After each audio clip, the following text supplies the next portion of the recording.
सल्लल्लाका इल्ला काफ़तल लिन्नास, हमने सारे इंसानियत के लिए भी आपको रसूल बनाया है। अब अजीज़ा ने गिरामी वक़ार, क्या ये खुशी का लम्हा नहीं है? क्या ये फरहत और इंबसात में झूमने का मौका नहीं है? अल्लाह की मखलूक़ात कितनी है? हमने पूछा तो कहा कि अल्लाह रब्बुल इज़्ज़त की मखलूक़ात का तुम हिसाब नहीं कर सकोगे। बस ये समझ लेना कि मुफस्सिरीन ने फरमाया है, जिस तरह तुम एक आलम में जी रहे हो, एक दुनिया में जी रहे हो, इस तरह के 18,000 आलम और हैं। एक आलम में कितनी मखलूक़ात हैं यह हमें नहीं मालूम, कितने किस्म के कीड़े पाए जाते हैं, कितनी किस्म की मछलियां पाई जाती हैं, कितने किस्म के चरिंद परिंद पाए जाते हैं, यह हमें नहीं मालूम। इस आलम में मौजूद मखलूक़ात नहीं मालूम, लेकिन फरमाया गया है कि इस तरह के 18,000 आलम और हैं। उन आलमों के मुतालिक हमें कहाँ मालूम, लेकिन अल्लाह ने अपने इस आखिरी रसूल को सिर्फ इस आलम का रसूल नहीं, सारे 18,000 आलमों का रसूल बनाया है। सारे 18,000 आलमों के वो रसूल हैं। जहां जहां मेरे रब की खुदाई है वहां मेरे रसूल की रिसालत भी है। मेरे आका सल्लल्लाहु ताला अलैहि वसल्लम उनके लिए रसूल हैं।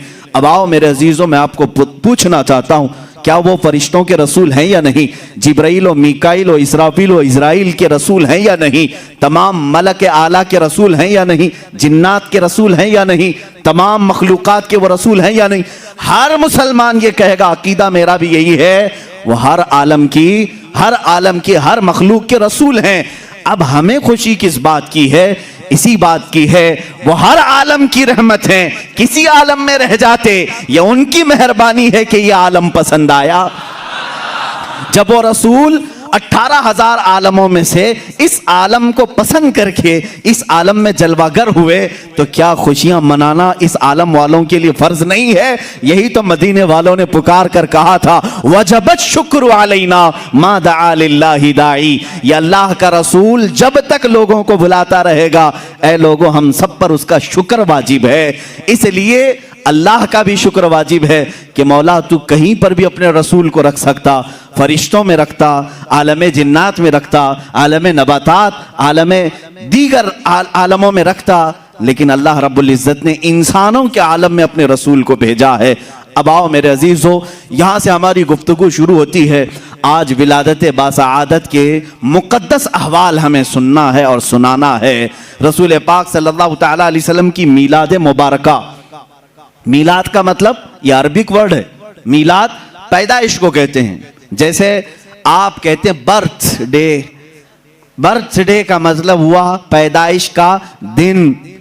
अब अरब में इसी का ट्रांसलेट करें तो यौमुल मीलाद कहते हैं। वहां पर हैप्पी बर्थडे करने के लिए भी ईद मीलाद कहते हैं। किसी की भी, सिर्फ हुजूर पाक सल्लल्लाहु तआला अलैहि वसल्लम के लिए नहीं, अरब वालों को जा करके आप पूछें, अरब वालों से पूछें, आप एक दूसरे के बर्थडे पे विश कैसे करते हैं? तो कहते हैं ईद मीलादक, तुम्हारी मीलाद की खुशी हो, हैप्पी बर्थडे टू यू। आप यहां ये कहते इंग्लिश में, आपको आपका पैदाइशी दिन मुबारक हो। अरब वाले इसको ईद मीलाद कहते हैं, मीलाद की खुशी हो। मेरे अजीजों, आज मेरे कई साथियों में भी अरबी लोग अपने फेसबुक पे, अपने दीगर सोशल साइट्स पे एक दूसरे को विश करते रहते हैं कि तेरी मीलाद का दिन, तेरी मीलाद का दिन खुशी हो, तुझे मुबारक हो। सोचो, दुनिया में एक दूसरे को विश कर सकते हो, उसकी कोई हैसियत मालूम नहीं हमें, चोर है कि डकैत है कि जालिम है, कैसा है, फिर भी हम कहते हैं तेरी पैदाइश का दिन तुझे मुबारक हो। जरा सोचो, जरा अपने दिल पर हाथ रखकर, वो नूरे खुदा जो पूरी कायनात को गुनाहों से आजाद करने के लिए आया, वो रहमतुल लिल आलमीन जो हर एक के लिए रहमत बन करके आया और रब तबारक व तआला से बिछड़े हुए बंदों को उससे मिलाने आया, क्या उसका दिन हमारे लिए खुशी का दिन नहीं होगा? क्या हम अपने रसूल के दिन को, मीलाद के दिन को एक दूसरे के लिए विश नहीं कर सकते? हाँ, यहाँ पर उन लोगों को दलीलों की जरूरत होती है जिन लोगों के दिलों में बुग़्ज़ रसूल पाया जा रहा है, अदावत रसूल है। इसीलिए दलीलें अपनी जगह पर मैं पेश करूंगा। मीलाद मनाने के सबूत क्या हैं, दलाइल क्या हैं? कुरान पाक से भी साबित है मेरे अजीज, कुरान पाक से। मैं आपसे पूछूं कि अल्लाह रब्बुल इज़्ज़त ने कुरान पाक में एक आयत नाजिल फरमाई जो ईसा अलैहिस्सलाम के मुतालिक है। उन्होंने दुआ की थी, रब्बना अंजिल अलैना माइदतम मिनस समा तकूनु लना ईदन लिअव्वलिना व आखिरिना, ऐ हमारे रब आसमान से एक दस्तरखान उतार। तवज्जो चाहता हूं, जिसे दलील चाहिए, आसमान से एक दस्तरखान उतार। ऐ अल्लाह तू मेरी उम्मत के लिए आसमान से खाने नेमत उतार। और जिस दिन वो दस्तरखान उतरेगा, ईसा अलैहिस्सलाम यूं अर्ज करते हैं, तकूनु लना ईदन लिअव्वलिना व आखिरिना, वो दिन हमारे अगलों के लिए भी ईद का होगा, पिछलों के लिए भी ईद का होगा। कौन सा दिन? जिस दिन सिर्फ दस्तरखान उतरे। कुरान कह रहा है वो अगलों पिछलों सबके लिए ईद का दिन है। और जिसके सदक़े में पूरी कायनात को दस्तरखान मिले, वो जिस दिन आए, क्या वो अगलों और पिछलों के लिए ईद का दिन नहीं होगा? कुरान पाक आप उठाए, रसूल पाक सल्लल्लाहु तआला अलैहि वसल्लम की तशरीफ आवरी के लिए खुशियां मनाना जायज है नाजायज है, इस पर तुम पड़े हुए हो। आज हुजूर पाक सल्लल्लाहु तआला अलैहि वसल्लम की विलादत बासआदत पर विश करना चाहिए या नहीं, इस पर आज देखें बहुत सारे लोग मातम कर रहे हैं। मुहर्रम में बेचारे काले लोग मातम किए जो ऊपर से थे, अब मीलाद आते ही अंदर से जो काले वो मातम शुरू कर चुके हैं। उनका सिर्फ और सिर्फ यही कहना है रसूल की मीलाद ये सिर्फ बरेलवियों का है। और इसीलिए मैंने शायद कल या परसों कहा था, सुन्नी हो आप सबसे कोई पूछे तो यही कहो, मीलाद मनाना कहां लिखा है? सुन्नियों की किस्मत में लिखा है। ठीक है, यह हमारी किस्मत में लिखा है। कुरान की आयत के जरिए से भी मैं तुम्हें बताता हूं। अल्लाह रब्बुल इज्जत फरमा रहा है, कुल बिफद्लिल्लाहि व बिरहमतिही फबिज़ालिका फलयफ़रहू।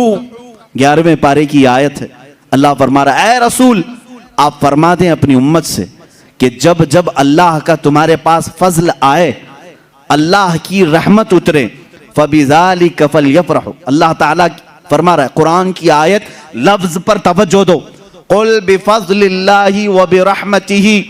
ऐ महबूब आप फरमा दें अल्लाह का फजल जब उतरे और अल्लाह की रहमत जब तुम्हारे ऊपर आए, फबिज़ालिका फलयफ़रहू, तो ये जैसे ही मिले उम्मत को चाहिए कि वो खूब खुशियां मनाए।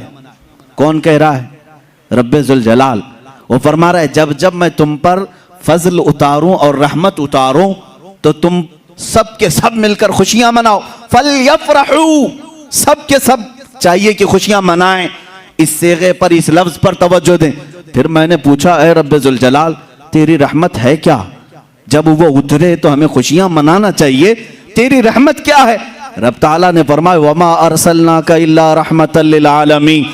तुझे मालूम नहीं मोहम्मद अरबी सल्लल्लाहु अलैहि वसल्लम को हमने पूरे जहानों के लिए रहमत बनाकर भेजा है। तो जब वो रहमत आए तो चाहिए कि खुशियां मनाएं। अब ये कुरान के हुक्म से है, जिस वक्त तुम पर कोई फजल आए, कोई रहमत आए तो खुशियां मनाना चाहिए। अब मुझे बताओ, रसूल रहमत बनकर आए या नहीं? रसूल रहमत बनकर आए या नहीं? और जिस वक्त रसूल रहमत बनकर के आए हैं तो उनको जो जो रहमत समझता है वो खुशियां भी मनाएगा। और खुशियां कौन नहीं मनाएगा? जिसके लिए वो जहमत हो, जिसके लिए जहमत हो वो खुशियां नहीं मनाएगा। उसको भी शायर ने, आशिक रसूल ने अपने शेर में पिरो करके कहा है, निसार तेरी चहल पहल पर हजारों ईदें रबीउल अव्वल, सिवाय इबलीस के जहां में सभी तो खुशियां मना रहे हैं। इसलिए कि रिवायात में है, जिस दिन रसूल करीम सल्लल्लाहु अलैहि वसल्लम की विलादत हुई उस दिन शैतान अपने पीछे हाथ मारते हुए चीख मार रहा था और मट्टी उठाकर अपने सर पर मार रहा था और घूम घूम करके चिल्ला रहा था कि मेरी सारी मेहनतें बर्बाद हुई, सारी मेहनतें गारत हो गई। वह अपने चेलों में, अपनी ज़ुर्रियत में ये पुकार पुकार कर कह रहा था कि सारी मेहनतें रायगा हो गई। क्यों? रहमत आलम नूर मुजस्सम सल्लल्लाहु अलैहि वसल्लम तशरीफ लाए। इसलिए कि अब वो शैतान से बंदों को आज़ाद कराकर अल्लाह रब्बुल इज़्ज़त की वहदानियत की तरफ लाने वाले थे। तकलीफ किसको हो रही थी 12 रबीउल अव्वल को? तकलीफ किसे हो रही थी 12 रबीउल अव्वल को? ये सबको मालूम है। अल्लाह के नबी सल्लल्लाहु ताला अलैहि वसल्लम तशरीफ लाए हैं, कायनात को खुशियां मनाना चाहिए। और ये एहसान है मैं यहाँ बताऊं, ए सुन्नियों, ए मुसलमानों, ये सिर्फ तुम पर अल्लाह का एहसान नहीं, मैं कहता हूं पूरे वर्ल्ड पर, चाहे वो किसी भी धर्म से ताल्लुक रखता हो, उससे भी चाहिए कि रसूल की आमद पर खुशियां मनाए। इसलिए कि रसूल पाक सल्लल्लाहु ताला अलैहि वसल्लम जब तशरीफ लाए, अल्लाह ने आपके आते ही ये भी फरमाया, वमा कान अल्लाहु लियुअज़्ज़िबहुम व अंत फ़ीहिम, ऐ रसूल पिछले कौमों की तरह अब आपकी इस कौम पर मैं अजाब नहीं उतारूंगा, इसलिए कि आप इनके दरमियान में हैं। अंत फ़ीहिम में शामिल हो गए, मुनकिर भी, अदू भी, सब आ गए। यानी सिर्फ मुसलमानों पर अल्लाह के रसूल रहमत बनकर नहीं आए, सब पर रहमत है। रसूल हमारे दरमियान हैं, इसलिए खस्फ और मस्ख का अजाब नहीं आता आज, वरना अल्लाह रब्बुल इज्जत का अजाब घेर लेता। अरे नाप तोल में कमी करती कौम शुआइब तो अल्लाह ने हिलाक कर दिया। कौम लूत की बीमारियां आज भी हैं, लेकिन अल्लाह ताला ने वैसा अजाब नाजिल नहीं किया। लूत अलैहिस्सलाम की कौम पर अजाब आया तो नोकीले पत्थर बरसाए गए थे उनके सरों पर। वारसलना अलैहिम हिजारतम मिन सिज्जील मंदूद, अल्लाह तबारक व तआला ने फरमाया कि उन पर नोकीले पत्थर मार करके उन्हें हिलाक किया गया था। गेइज्म था उनके अंदर, होमोसेक्सुअल। इस बीमारी को क्या आज नहीं देख रही दुनिया? सब बचे हुए हैं, बरकत रसूलुल्लाह की है। मेरे आका सल्लल्लाहु ताला अलैहि वसल्लम हमारे दरमियान मौजूद हैं। मैं चाहता हूं आज ये आलमी पैगाम में बताऊं कि 12 रबीउल अव्वल शरीफ सिर्फ मुसलमानों के लिए रहमत का दिन नहीं है, वर्ल्ड पीस डे का नाम 12 रबीउल अव्वल है। पूरी दुनिया के लिए अमन का दिन है, रहम का दिन है। अल्लाह रब्बुल इज्जत ने हर एक को अजाब से बचाने की बशारत दी है। अजीज़ान गिरामी वक़ार, रसूल पाक सल्लल्लाहु ताला अलैहि वसल्लम की मीलाद के मुतालिक दलाइल बहुत सारे हैं। हाँ, जिस शक्ल से मना रहे हैं, जाहिर सी बात है ज़माने के बढ़ते बढ़ते हर चीज़ में तरक्कियाँ होती रहती हैं। सबसे बड़ा सवाल सुन्नियों से यही किया जा, सहाबा ने मनाया था, ताबईन ने मनाया था, औलिया ने मनाया था, ये तो अब के ज़माने में मनाया जा रहा है। जुलूस जो है इसकी तारीख आला हज़रत फ़ाज़िल बरेलवी रहमतुल्लाह ताला अलैह ने भी फरमाया। 8वीं सदी हिजरी में बाज़ शाकान रसूल ने जुलूस निकाल कर अपने आका की बारगाह में खिराज अकीदत पेश किया, लेकिन उस वक्त मौजूद उम्मत के सारे उलमा ने उसको बुरा नहीं समझा, उसको ख़राब नहीं समझा। बहरहाल मैं आपको बताऊं, सहाबा ने मनाया था, ये बार बार सवाल करते हो। ताबईन ने मनाया था, अरे मियाँ वो तो रोज मनाते थे मेरे आका की मिला, तुम तो 12 रबीउल अव्वल साल में एक बार कर रहे हो। सहाबा रोज मनाते थे। मीलाद का मतलब क्या है? जाओ पूछो, हसन बिन साबित हमेशा कहते थे, व अहसनु मिनका लम तरा कत्तु आइनी व अजमलु मिनका लम तलिदिन निसाउ। यही तो मीलाद मुस्तफ़ा है। ऐ रसूल, आपसे ज्यादा हसीन मैंने किसी को देखा नहीं, आपसे ज्यादा खूबसूरत किसी माँ ने जना नहीं। ये तो सहाबा मीलाद नहीं मना रहे हैं। सहाबा कराम हुजूर अकरम सल्लल्लाहु ताला अलैहि वसल्लम के कसीदे पढ़ते थे। अब आओ हिजरत का वो वाक़या तो सुनो जरा। अल्लाह के हबीब सल्लल्लाहु ताला अलैहि वसल्लम जब तशरीफ ला रहे थे मक्का से मदीना तैयबा, 14 दिन तक मदीने वालों ने इंतजार किया है। तुम 11 रोज से इंतजार कर रहे हो 12वीं शब आएगी।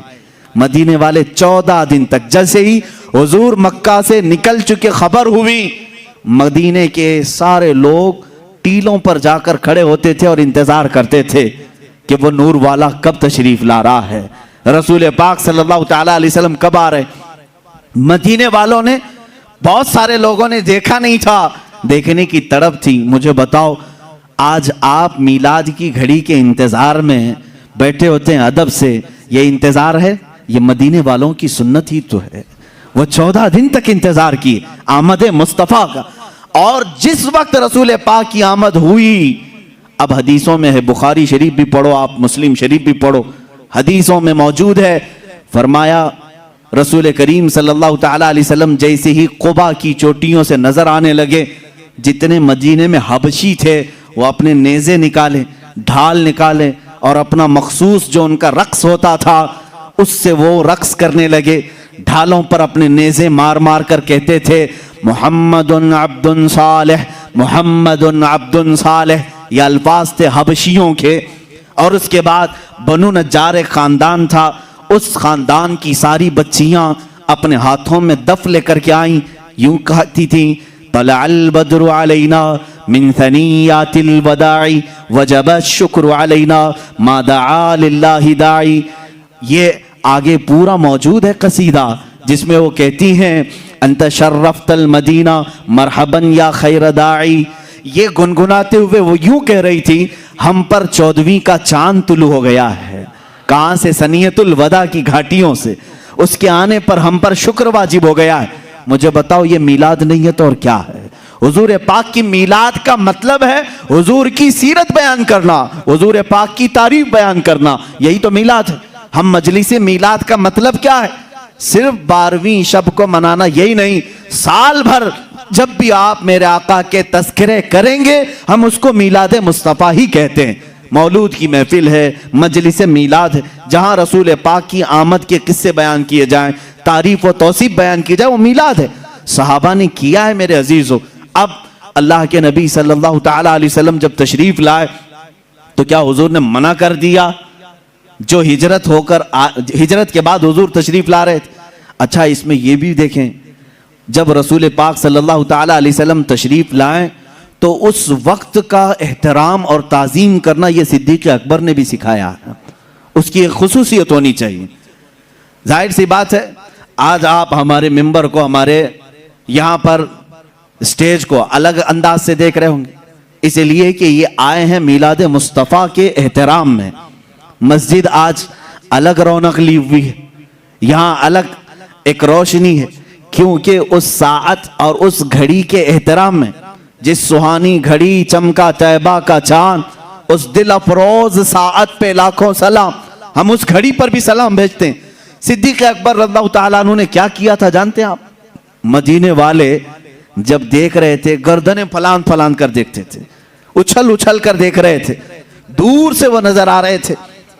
आने वालों में 2 लोग थे, हुजूर पाक सल्लल्लाहु ताला अलैहि वसल्लम और हजरत अबू बकर सिद्दीक। सैयदना अबू बकर सिद्दीक रज़ियल्लाहु ताला अन्हु का इश्क और उनका अदब भी तो देखें। जब मदीने वाले दफ बजाने लगे और उछल उछल कर देखने लगे, हजरत अबू बकर सिद्दीक रज़ियल्लाहु ताला अन्हु ने अपना जुब्बा उतार दिया, तहबंद है, और जुब्बा उतार कर एक लकड़ी में लगाया और हुजूर सल्लल्लाहु ताला अलैहि वसल्लम के ऊपर झंडे की तरह हिलाने लगे। हुजूर पाक सल्लल्लाहु ताला अलैहि वसल्लम के चेहरे पाक के ऊपर हिलाने लगे। क्यों किया ऐसा उन्होंने? क्यों किया? यही तो हम भी कहते हैं, जब वो आमद मुस्तफ़ा हो तो हम लहराते हैं, लोगों को बताते हैं कि ये घड़ी आम घड़ी नहीं है। हज़रत अबू बकर सिद्दीक ने यूं किया। हुजूर पाक सल्लल्लाहु ताला अलैहि वसल्लम ने उनसे पूछा भी, अबू बकर इतने दिन से मक्का से चले यहां तक पहुंचे, वो आपने जुब्बा उतारा नहीं, लहराया नहीं, मदीना करीब आया और तुम ये अपना जुब्बा उतार करके लहरा रहे हो। सिद्दीक़ अकबर के इश्क को लाखों सलाम, अदब व एहतराम को लाखों सलाम। अर्ज करते हैं, आका बहुत सारे मदीने वालों ने आपको अब तक देखा नहीं, मैं ये सोचता हूं कहीं वो गलती से मुझे रसूल ना समझ लें। मैंने अपना जुब्बा उतार दिया है ताकि मदीने वालों को पता चले आका और है, गुलाम और है। झंडे लहराते हैं तो पता चलता है आका तशरीफ ला रहे हैं। ये सिद्दीक़ अकबर ने करके बताया है। जब रसूल तशरीफ ला रहे हो तो झंडे लहराए जाते हैं, इसलिए कि उस घड़ी का अदब हो, उसका एहतराम हो। मदीने वालों ने देखकर ही पहचान लिया, जो लिबास उतार कर आ रहा है वो गुलाम रसूल है, और जिसके सर पर झंडा लहरा रहा है अगर से जुब्बे का हो वो मुहम्मदुर रसूलुल्लाह है। मेरे आका सल्लल्लाहु ताला अलैहि वसल्लम के आने का अदब व एहतराम मदीने वालों ने भी किया था। अब मैं ये कहता हूँ कि जिसे मदीने वालों की खुशकिस्मती मिली वो मेरे आका की मिलाद मनाएगा और मदीने वालों में उसका हशर भी होगा, क्योंकि मेरे आका ने फरमाया है मन तशब्बह बिकौमिन फहुव मिनहुम, जो जिस कौम की आदत को अपनाएगा दुनिया में क़यामत के दिन वो उसी कौम के साथ उठाया जाएगा। ऐ वहाबियो, तुम मक्का के इब्लीस के साथ गम मनाओ और तुम्हारा क़यामत के दिन हशर उन्हीं की जमात के साथ होगा। हम आज कुमकुमे भी लगाएं, झंडे भी लहराएं, 12वीं शब को अलल ऐलान कहें कि आई नई हुकूमत, सिक्का नया चलेगा, आलम में रंग बदला, सुबह शबे विलादत, हम इस फख्र के साथ कहेंगे, इसलिए कि मदीने वाली कौम के तरीके पर हमने किया है। और रसूल ने फरमाया जो जिस कौम की मुशाबहत करता है क़यामत के दिन वो उसी के साथ उठाया जाएगा। फख्र करो, क़यामत के दिन इंशाअल्लाह हम सब मदीने वालों के साथ उठाए जाएंगे, मदीने वालों के साथ उठाए जाएंगे जो मिलाद मुस्तफ़ा सल्लल्लाहु ताला अलैहि वसल्लम का अदब व एहतराम करते हैं। अज़ीज़ान गिरामी वक़ार, रसूल पाक सल्लल्लाहु ताला अलैहि वसल्लम की मिलाद का एक और जवाज़ है, एक और जवाज़ है। जहां हुजूर की तारीफ बयान हो रही हूं, कहां वो उस वक्त की बात मैं कर रहा हूं जब कोई नहीं था, कोई नहीं, न बुलबुल का तरन्नुम, न फूलों का ये खिलना, कुछ भी नहीं कायनात में। अल्लाह रब्बुल इज्जत ने एक मजलिस सजाई जिसको कहते हैं यौमे मीसाक। यौमे मीसाक, वादे का दिन। ये कौन सा दिन था? उसमें सिर्फ नबियों की रूहों को जमा किया। उसके बाद कायनात में कयामत तक पैदा होने वाले सब की रूहों को जमा किया। हम भी थे, आप भी थे वहां पर, हम सब की रूहें वहां जमा थी। ये कुरान में है, वइज़ अख़ज़ रब्बुका मिन बनी आदम। अल्लाह ने सारे आदम की औलाद से ये वादा लिया है। किस चीज का वादा? वो पूरा यौमे अलस्त जिसको कहते हैं, यौमे अलस्त भी है, यौमे मीसाक भी है। करोड़ों थे कि अरबों थे, वल्लाहु आलम। उसमें नबियों की रूहें भी थी, सिद्दीकीन भी थे, शोहदा भी थे, सालिहीन भी थे, औलिया भी थे, मोमिनीन भी थे, काफिरीन भी थे, मुशरिकीन भी थे, सब थे। सब की जमात में अल्लाह ने सबसे पहला सवाल ये किया, अलस्तु बिरब्बिकुम, क्या मैं तुम्हारा रब नहीं हूं? सारी रूहें चुप थी, खामोश थी। सबसे पहले एक रूह ने जवाब दिया, भला ऐ अल्लाह, क्यों नहीं, तू ही हमारा रब है। और ये रूह थी मोहम्मदुर रसूलुल्लाह की। रसूल पाक सल्लल्लाहु ताला अलैहि वसल्लम की आवाज पर फिर सारे नबियों ने कहा, नबियों की आवाज पर सिद्दीकीन ने कहा, सिद्दीकीन की आवाज पर सालिहीन ने कहा, सालिहीन की आवाज पर मुत्तकीन मोमिनीन ने कहा, और तमाम रूहों ने पुकारा उसके बाद, ऐ अल्लाह, तू ही तो हमारा रब है, तू ही तो हमारा रब है। अल्लाह ने कहा, इस बात का तुम इकरार करते हो, वादा करते हो? सबों ने कहा, हम वादा करते हैं, दुनिया में जाने के बाद भी तुझको ही रब मानेंगे। लेकिन आने के बाद कुछ रूहें उस वादे पर कायम रही और कुछ रूहें उस वादे को तोड़ चुकी हैं। अल्लाह का बड़ा फजल व करम है, वादा वफा करने वाली रूहों में हमारा नाम है। हमने अल्लाह को आज भी रब तस्लीम किया है। अल्लाह इसी पर हमारी मौत अता फरमाए। अब यहां पर एक वादा अल्लाह ने अपने रब होने का लिया, मैं रब हूं या नहीं? सबने कहा तू ही हमारा रब है। दूसरा, अब मखसूस लोगों की महफिल थी, आम इंसानों की नहीं। 1,24,000 कमो बेश जितने नबी दुनिया में जाने वाले थे, सब की रूहों को एक जगह जमा किया। यह भी कुरान पाक में मौजूद है, वइज़ अख़ज़ल्लाहु मीसाक़न नबिय्यीन लमा आतैतुकुम मिन किताबिन व हिकमतिन सुम्मा जाअकुम रसूलुन मुसद्दिक़ुन लिमा मअकुम लतुमिनुन्न बिही व लतंसुरुन्नह। कुरान में अल्लाह फरमाता है, सारे नबियों से अल्लाह ने एक वादा लिया कि तुम्हें मैं दुनिया में भेजूंगा और तुम्हारी मौजूदगी में अगर मेरा ये हबीब रसूल आ जाए, मेरा ये महबूब रसूल आ जाए, इसकी मिलाद हो जाए, यही तो बात है, ये रसूल की विलादत हो जाए, तो तुम क्या करोगे ऐ सारे नबी? ये रसूल का यहां पर उस आलम अरवाह में कसीदा हो रहा है कि नहीं हो रहा है? तारीफ बयान हो रही कि नहीं? अल्लाह फरमा रहा है, सारे रसूलों ने कहा, सारे रसूलों से अल्लाह ने फरमाया, लतुमिनुन्न बिही व लतंसुरुन्नह, तुम सब के सब इस पर ईमान लाओगे, इस रसूल पर ईमान लाओगे। तुम्हारी अपनी शरीयतें, तुम्हारी सारी उम्मतें सब एक तरफ होंगी। अगर ये रसूल तुम्हारी हयात में आ जाए तो तुम्हारी शरीयतें मनसूख होंगी, तुम इस रसूल पर ईमान लाओगे, वला तंसुरुन्ना, और उसकी मदद भी करोगे। अब इतना ही नहीं, अल्लाह ने हुक्म दिया, उसके बाद पूछा, क़ाल अअक़ररतुम, क्या तुम इस बात का इकरार करते हो? व अख़ज़्तुम अला ज़ालिकुम इसरी, क़ालू अक़ररना, सभी की रूहों ने कहा, ऐ अल्लाह हम इकरार करते हैं कि ये रसूल जब आएगा हम इस पर ईमान लाएंगे, हम इसका ताउन करेंगे, हम इसकी मदद करेंगे। अल्लाह ताला ने आखिर में फरमाया क़ालू अक़रना क़ाल व अना ज़ालिका मिनश शाहिदीन व अना मअकुम मिनश शाहिदीन। अल्लाह ने फरमाया याद रखो इस बात पर मैं भी तुम्हारे साथ गवाह रहूंगा। हुजूर पाक की आमद का तज़किरा कहां हो रहा है? हुजूर की विलादत से कई हजार साल पहले, हुजूर की आमद से कई हजार साल पहले। मुझे बताओ, मीलाद की मजलिस आज हम सजा रहे हैं, मैं तो कहता हूं जब कोई नहीं था तब भी अंबिया के दरमियान अल्लाह ने अपने रसूल की तारीफ बयान की। यही तो मजलिस मीलाद का मकसद है।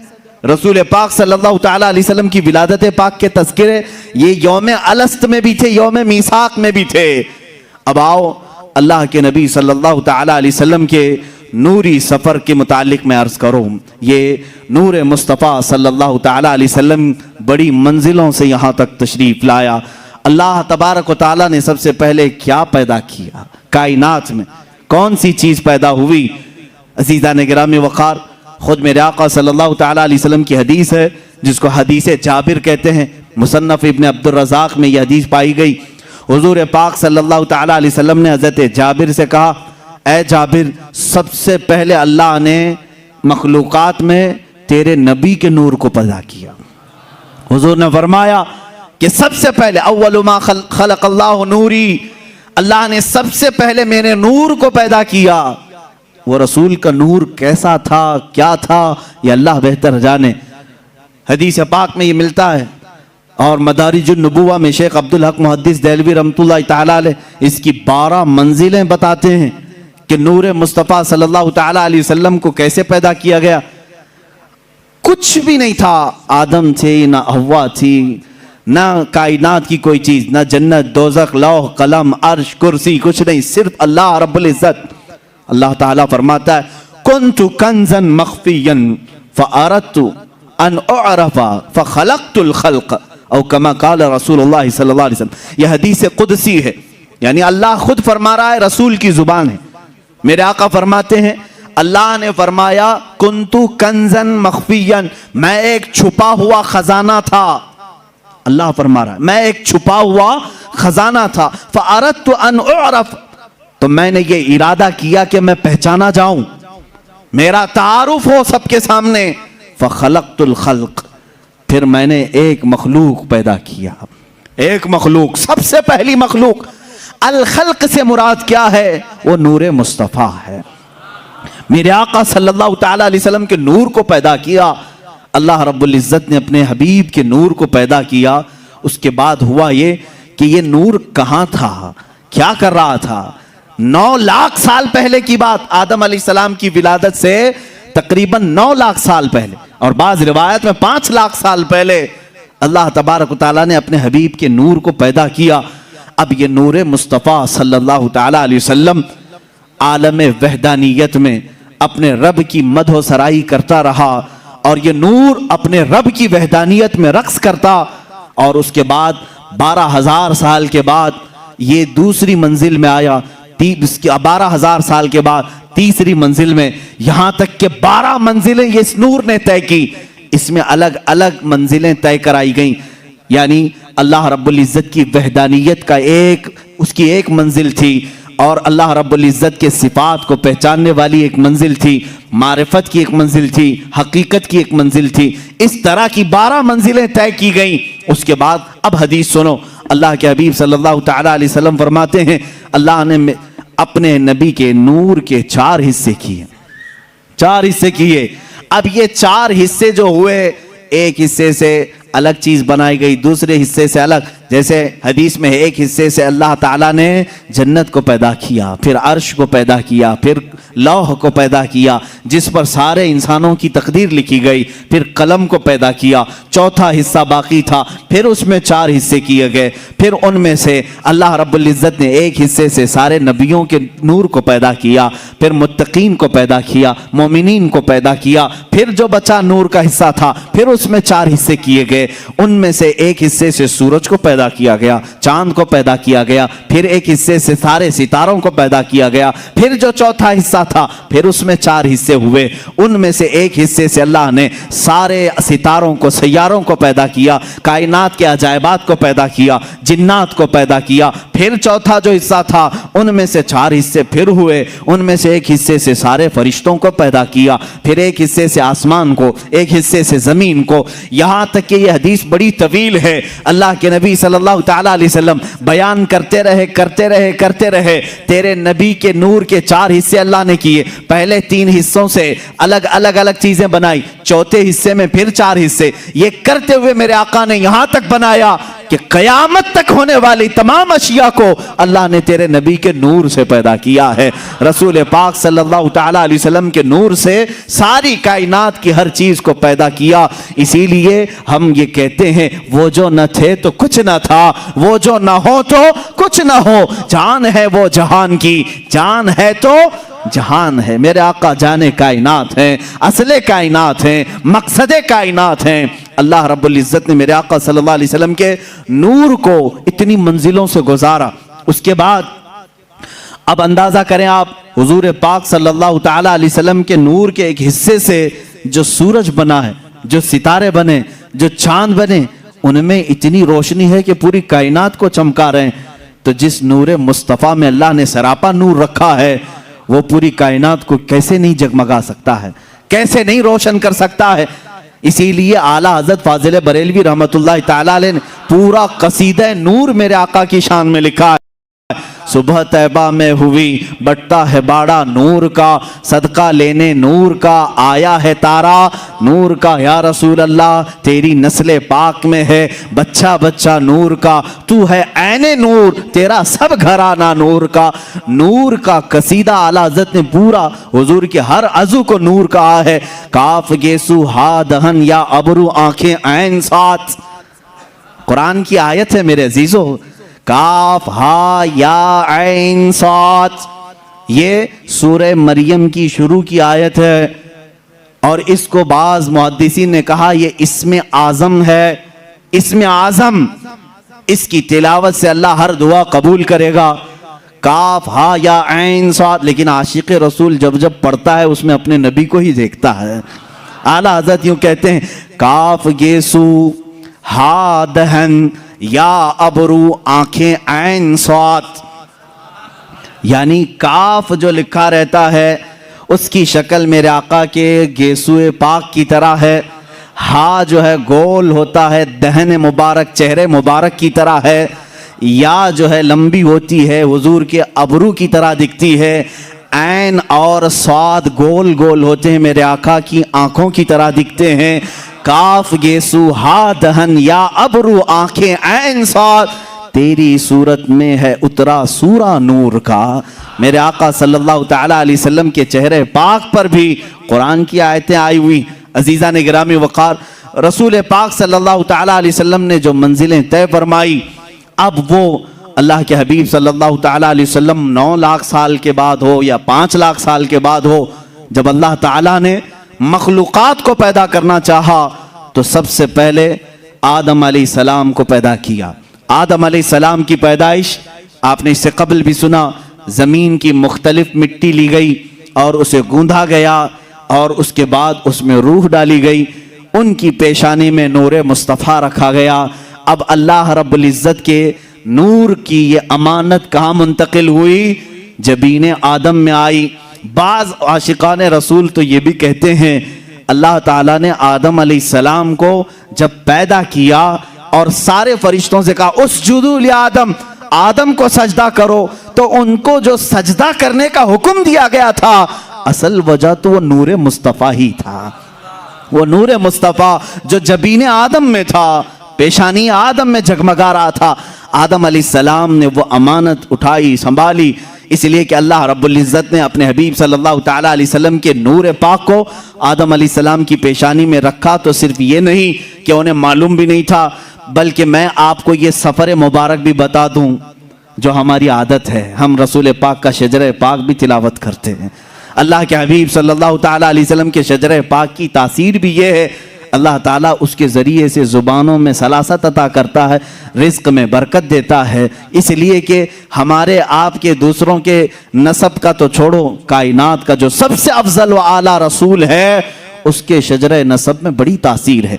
मैं आपको ये बताऊं, इस नूर ने जो मंजिलें तय की, ये नूर मुस्तफ़ा सल्लल्लाहु ताला अलैहि वसल्लम 5 लाख साल या 9 लाख साल अपने रब्बे जुल जलाल के जिलों में रहा। अल्लाह ने उसके बाद उसी नूर के हिस्सों से जन्नत भी बनाई, लौह भी बनाया, अर्श भी बनाया, कुर्सी भी बनाया, कलम भी बनाया, सारी चीज़ें बनाई। इसी को तो इकबाल ने कहा है, लौह भी तू, कलम भी तू, तेरा वजूद अल किताब। यानी हदीस में है ना, बाज़ हदीसों में यह है, हुजूर ने फरमाया सबसे पहले अल्लाह ने लौह को बनाया, तख्ती। एक हदीस में सबसे पहले अल्लाह ने कलम को पैदा किया। पैदा करने वाली चीजों में सबसे पहले अल्लाह ने लौह को बनाया। एक हदीस में है कलम को बनाया, और एक हदीस में अलग तो पूछा गया किसको किसको पहले बनाया, और एक हदीस में तो हुजूर फरमा रहे मेरे नूर को सबसे पहले पैदा किया। ये 3 अलग अलग चीजें हुई। तो पहले है कौन? लौह को पहले पैदा किया कि कलम को पहले पैदा किया, या नूर मुस्तफ़ा को?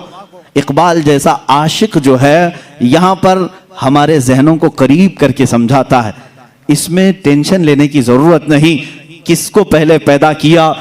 इकबाल का शेर ये कहता है, या रसूल अल्लाह लौह भी तू, कलम भी तू, तेरा वजूद अल किताब। जिसको अल्लाह ने पहले पैदा किया वो शक्ल तो आप ही की थी। लौह से मुराद आप ही हैं, कलम से मुराद आप ही हैं, किताब से मुराद भी आप ही हैं। लौह भी तू, कलम भी तू, तेरा वजूद अल किताब, गुंबदे आबगीना रंग तेरे वजूद में हबाब। अजीज़ान गिरामी वक़ार, रसूल पाक सल्लल्लाहु ताला अलैहि वसल्लम की ये जो मंजिलें हैं, जबीन आदम में आए, अब जब दुनिया से, जब जन्नत से उतर कर दुनिया में आए, रसूल पाक सल्लल्लाहु ताला अलैहि वसल्लम का नूर लेकर के ही दुनिया में आए। यहाँ जब आए 350 साल तक हज़रत हव्वा से अलग रहे, फिर उसके बाद मुलाकात हुई, हज़रत आदम अलैहिस्सलाम की तौबा भी कबूल हुई मुस्तफ़ा करीम के वसीले से। हुज़ूर पाक सल्लल्लाहु ताला अलैहि वसल्लम के वसीले से ही आदम अलैहिस्सलाम की तौबा कबूल हुई। अल्लाह रब्बुल इज़्ज़त ने दोनों को मिलाया, शोहर और बीवी को, जिनका निकाह जन्नत में हो चुका था। दुनिया में आने के बाद 350 साल तक मिल नहीं सके, लेकिन अरफात के मैदान में दोनों की मुलाकात हुई। अब उसके बाद सिलसिला चला। आदम अलैहिस्सलाम की उम्र मुबारक तकरीबन 1000 साल की हुई। कितने? 1000 साल की। बेशुमार औलाद आपकी हुई। आपका औलाद का जो नसब का सिलसिला था, इसलिए कि दुनिया को अभी वजूद में लाया गया था, नस्ल इंसानी की इर्तिका होनी थी। रोजाना आदम अलैहिस्सलाम के घर में बच्चे की विलादत होती थी, रोज उनकी बीवी रोज हामिला होती, रोज बच्चे की विलादत होती। इस तरह आपकी औलाद में एक होनहार और सालेह फर्जंद पैदा हुए, जिनका नाम शीस रखा गया, वो भी नबी हुए। जब हजरत शीस अलैहिस्सलाम पैदा हुए तो आदम अलैहिस्सलाम की पेशानी में हल्कापन आया, शीस की पेशानी चमकने लगी। हजरत आदम अलैहिस्सलाम समझ गए नूर मुस्तफ़ा मुंतकिल होकर शीस की पेशानी में आ गया है। हजरत शीस अलैहिस्सलाम की जबीन मुबारक चमकती थी। मेरे अजीजों, ये चमक जो है हुजूर के सारे आबा व अजदाद में पाई गई।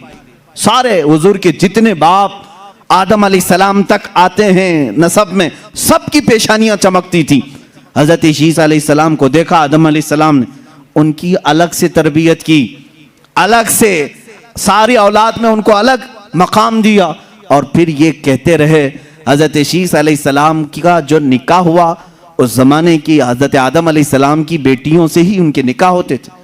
भाई बहन के निकाह होते थे सिर्फ उनकी शरीयत में, बाकी किसी की शरीयत में जायज नहीं, इसलिए कि उस वक्त इंसान उतने ही थे, एक ही बाप की औलाद थे। अपनी बेटियों में जो सबसे पाकीज़ा थी, आदम अलैहिस्सलाम ने उनके साथ हजरत शीस का निकाह किया। शीस अलैहिस्सलाम के निकाह के बाद चंद ही दिनों के बाद देखा गया शीस अलैहिस्सलाम की जबीन मुबारक से वो नूर गायब नजर आ रहा है। उन्होंने भी समझ लिया कि ये नूर मुंतकिल हो चुका है। हजरत शीस अलैहिस्सलाम से ये नूर मुस्तफ़ा सल्लल्लाहु ताला अलैहि वसल्लम यानिश में आया। ये यानिश हजरत शीस अलैहिस्सलाम की औलाद में सबसे बड़े थे और सबसे ज्यादा परहेजगार, अपने बाप के वफादार, इतने आला अखलाक थे।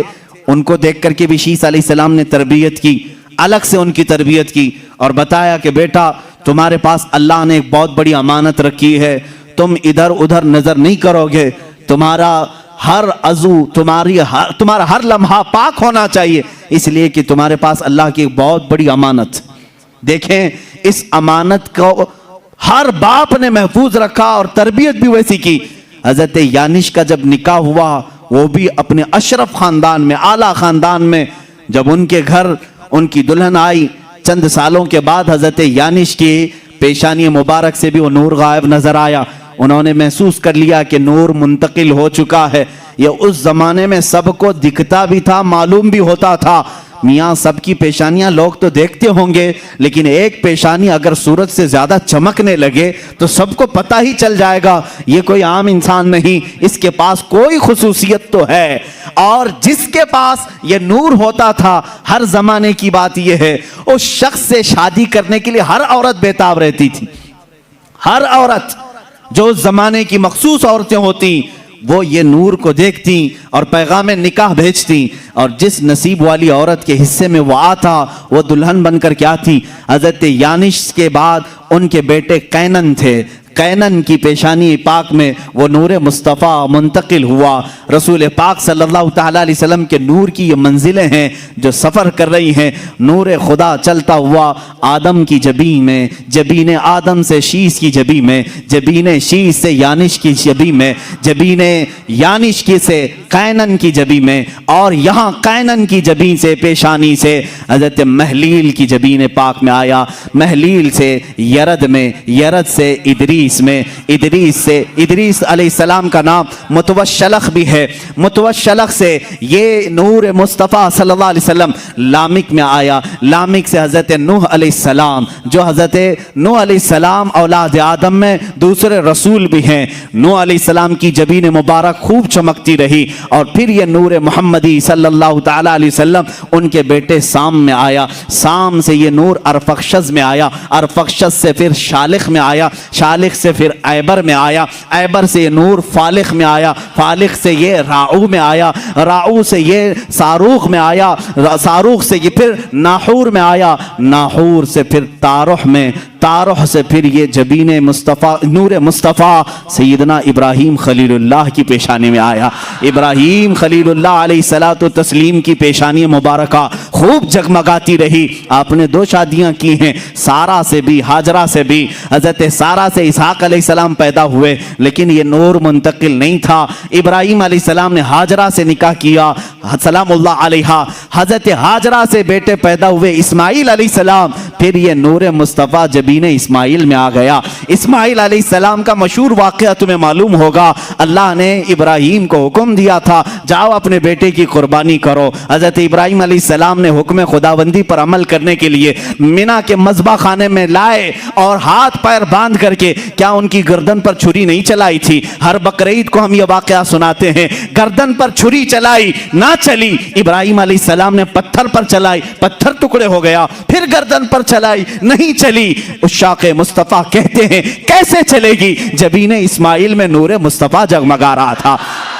नूर मुस्तफ़ा अमानत के तौर पर इस्माईल अलैहिस्सलाम की पेशानी में अभी मौजूद था। उसे कायनात में फर्श गीती में आना था। अब सुनो, और इस नूर मुस्तफ़ा की मंजिलें, इसका सफ़र अल्लाह रब्बुल इज़्ज़त ने पाक असलाब में रखा, पाक पुश्तों में रखा, पाक माओं के रहम में रखा। हज़रत इस्माईल अलैहिस्सलाम से फिर ये नूर मुस्तफ़ा सल्लल्लाहु ताला अलैहि वसल्लम नाबत में आया। नाबत से यशजब में आया। यशजब से तैरह में आया। तैरह से नाहूर में आया। नाहूर से मुक़व्विम में आया। मुक़व्विम से उदद में आया। उदद से अदनान में आया। अदनान से फिर माद में आया। माद से नज़ार में आया। ये सब में मेरे रसूल पाक के आबा व अजदाद के नाम पढ़ रहा हूँ। हर नाम पर आप रज़ियल्लाहु अन्हु कहें, अलैहिस्सलाम कहें, अल्लाह उन पर सलामती भेजे। अब मैंने सुनाया अदनान तक ये नूर मुस्तफ़ा मंजिलें तय करता हुआ तशरीफ लाया। अदनान से फिर माद में, माद से नज़ार में, नज़ार से मुदर में, मुदर से इलियास में, इलियास से मुदरिका में, मुदरिका से खुजैमा में, खुजैमा से किनाना में, किनाना से नदर में, नदर से मालिक में, मालिक से फहर में, जिनको कुरैश कहा जाता है, कुरैश से गालिब में, गालिब से लुई में, लुई से काब में, काब से मुर्रा में, मुर्रा से किलाब में, किलाब से कुसई में, कुसई से अब्दे मुनाफ में ये नूर आया। अब्दे मुनाफ से ये नूर मुस्तफ़ा मुंतकिल होते हुए सैयदना हाशिम की जबीन पाक में आया। सैयदना हाशिम से मुंतकिल होते हुए मुस्तफ़ा का नूर सैयदना अब्दुल मुत्तलिब में आया। अब्दुल मुत्तलिब की पेशानी से ये मुंतकिल होकर आपके फर्जंद अर्जुमन सैयदना अब्दुल्लाह की पेशानी में आया। सैयदना अब्दुल्लाह की जबीन मुबारका से ये नूर मुंतकिल होकर के रजब के महीने में बीबी आमिना के शिकमे मुबारका में आया। सैयदा बीबी आमिना के शिकमे मुबारका रजब के महीने में ये नूर मुस्तफ़ा मुंतकिल हुआ। 9 माह उनकी माँ को सादतें बख्शता रहा, 9 माह उनकी माँ को उरूज बख्शता रहा। ना कोई दर्द, ना कोई कर्ब, ना कोई फिक्र। बीबी आमिना को हर तरह के दर्दों से आजादी थी, बल्कि उन्हें कभी बोझ भी महसूस नहीं हुआ। ये नूर मुस्तफ़ा बीबी आमिना के बतन से 12 रबीउल अव्वल को इस फर्शे गीती पे जलवागार हुआ। आई नई हुकूमत, सिक्का नया चलेगा, आलम में रंग बदला, सुबह शबे विलादत। मैं नूर मुस्तफ़ा सल्लल्लाहु तआला अलैहि वसल्लम की ये मंजिलें आपसे अर्ज कर रहा था कि आपका शजर नसब बड़ी बरकतों वाला है, क्योंकि कुरान कह रहा है व तक़ल्लुबका फ़िस्साजिदीन। ऐ रसूल, हमने आपके नूर को, आपके नुतफ़े को हमेशा सजदा करने वालों में रखा है। सजदा करने वालों में रसूल पाक के नूर को रखा गया। अब ये जालिम कहते हैं बीबी आमिना और हजरत अब्दुल्ला काफिर थे। मुअज़्ज़िज़ रब्बिल आलमीन, मेरे रसूल के बाप, मेरे रसूल की माँ, उनके लिए ऐसे नाजेबा कलमात ना इस्तेमाल करो। ए मुसलमानों, अल्लाह के नबी सल्लल्लाहु तआला अलैहि वसल्लम के नसब पर अगर तुम एतराज़ करो, और एक एतराज़ करते हैं, इब्राहिम अलैहिस्सलाम के बाप आज़र थे, कुरान में आया है आज़र इब्राहिम अलैहिस्सलाम के बाप का नाम नहीं, वो उनका चाचा था जो काफिर था, बुत परस्त था। इब्राहिम अलैहिस्सलाम के वालिद का नाम तारुह था, जो किताबों में मौजूद है, सही किताबों में। आदम अलैहिस्सलाम से लेकर हजरत अब्दुल्लाह तक जितनी भी पुश्तें आई, जितनी भी पीढ़ियां आई, इनमें एक भी काफिर नहीं था, एक भी मुशरिक नहीं था। अपने अपने ज़माने में या तो वो अपने नबियों के, अपने रसूलों के ज़माने में उनके उम्मती बनकर मोमिन रहे, या अगर नबी का ज़माना नहीं था तो ज़माने फ़तरत में वो मुआहिद बनकर रहे, यानी एक खुदा की इबादत करते हुए। हज़रत अब्दुल मुत्तलिब रज़ी अल्लाह ताला अन्हु हुजूर के दादा हैं। मुझे पूरी तारीख छान मार के बताओ, 360 बुत तो काबे के पास थे, क्या हज़रत अब्दुल मुत्तलिब ने कभी किसी बुत की पूजा की है? मैं उनसे पूछता हूं, जो रसूल पाक के वालिदैन को बुत परस्त या काफिर कहें, मैं उनसे पूछूं, अरे हजरत उस्मान के सीरत में यह मिलता है कि जिंदगी भर उन्होंने बुतों की परस्तिश नहीं की। हजरत अबू बकर की सीरत में मिलता है, यानी ईमान लाने से पहले भी उन्होंने कभी बुतों को सजदा नहीं किया था। जो नफ्स शरीफ थे पैदाइशी, वो बुतों की पूजा नहीं करते थे, आइडियल वर्शिप नहीं। आज भी जो सलीमुत्तबा लोग हैं वो आइडल वर्शिप, यानी बुतों की इबादत को वो नहीं तस्लीम करते। खुदा एक है जिसने सारी कायनात को पैदा किया, जिनको हमने अपने हाथों से पैदा किया, वो खुदा नहीं हो सकते, वो मखलूक है। तो क्या वो उसे चाहिए कि वो जिसको तुमने बुत बनाया है वो तुमको खुदा कहने लग जाए कि मुझे तो इसने बनाया है? उल्टा तुम कह रहे हो। बहरहाल हमारा खालिक सिर्फ अल्लाह है। अजीज़ान गिरामी, हुजूर सल्लल्लाहु ताला अलैहि वसल्लम के आबा व अजदाद में कोई मुशरिक और काफिर नहीं था। अब ये मसला मैंने आपको बताया। दोनों के मुतालिक, हज़रत अब्दुल्ला और हज़रत आमिना के मुतालिक थोड़ी सी और बातें मैं बता दूं, वो ईमान लाए थे कि नहीं। इस पर 3 जमातें उलमा की, इमाम जलालुद्दीन सुयूती रहमतुल्लाह ताला अलैह ने पूरी किताब लिखी है इस पर।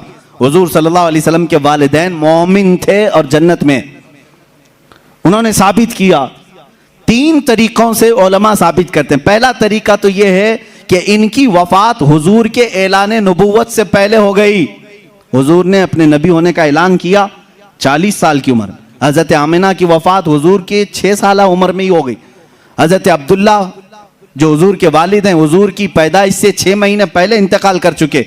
तो जब हुजूर की नबूवत का ऐलान ही नहीं हुआ था, उससे पहले वो दोनों इंतकाल कर गए। तो इस जमाने में जितने लोग इंतकाल किए, अगर उन्होंने बुतों की पूजा नहीं की तो उनको भी मोमिन मुअहिद कहा जाता है। एक खुदा को मानते थे। हम अपने रसूल के बाप और माँ को मुअहिद और मोमिन तस्लीम करते हैं, इसलिए कि वो हुजूर की ऐलान नबूवत से पहले आए थे और इंतकाल किए। एक तरीका तो ये है। दूसरा ये है, हजरत इमाम जलालुद्दीन सुयूती फरमाते हैं, आखिरी हज था मेरे आका सल्लल्लाहु अलैहि वसल्लम का मकाम जेराना के पास हजून, मकाम हजून मक्का का एक इलाका है, वहां हुजूर गमगीन थे, आपकी आंखों से आंसू उतर रहे थे। हुजूर पाक सल्लल्लाहु ताला अलैहि वसल्लम ने अपने रब से यूं अर्ज किया कि ऐ मौला, मेरी माँ और मेरे बाप किस हाल में हैं। अल्लाह रब्बुल इज्जत ने हुजूर सल्लल्लाहु ताला अलैहि वसल्लम की ख्वाहिश पर उनकी माँ और उनके बाप दोनों को कब्रों से जिंदा फरमाया। हुजूर सल्लल्लाहु अलैहि वसल्लम फरमाते, मेरी माँ को भी मैंने देखा, मेरे बाप को भी मैंने देखा, और उन पर मैंने ईमान पेश किया तो वो ईमान भी कबूल किए, वो ईमान लाए और अल्लाह रब्बुल इज्जत ने उनको वापस कब्रों में भेजा। अब ये अकली तौर पर मुहाल भी नहीं, नामुमकिन भी नहीं, क्योंकि कुरान में इस तरह की बहुत सारी बातें आई।